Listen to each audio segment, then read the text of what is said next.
Good afternoon, ladies and gentlemen, and welcome back. I'm your friendly neighborhood PM here to give you your top 3 points of the week as always. But first things first, we're going to give you our latest fantasy football update, and I am sad to report that I finished the regular season at 6-8, thereby missing the fantasy football playoffs.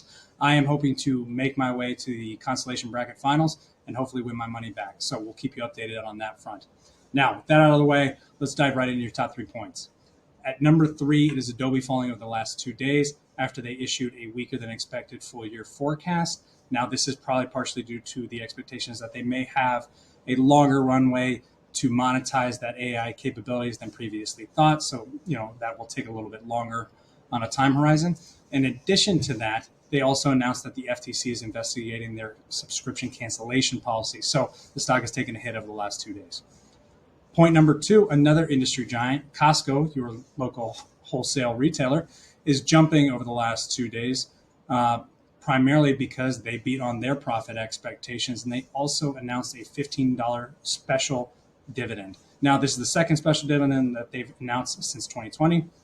In late 2020, they announced a $10 per share special dividend.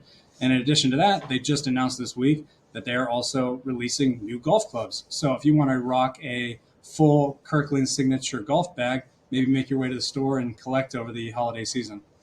Finally, at point number 1, and really what's been kind of driving the markets this past week, CPI data. So CPI came in a little bit higher than expected, plus 0.1% month over month. Now, this was a slight increase, but year over year, we are still seeing headline and core CPI numbers on a downward trend. So those did fall again this month.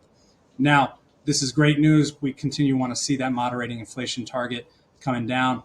And in addition to that, the Federal Reserve also decided to forego any additional interest rate hikes at this most recent meeting. So we are continuing to inch a little bit closer to the end of that tightening monetary policy.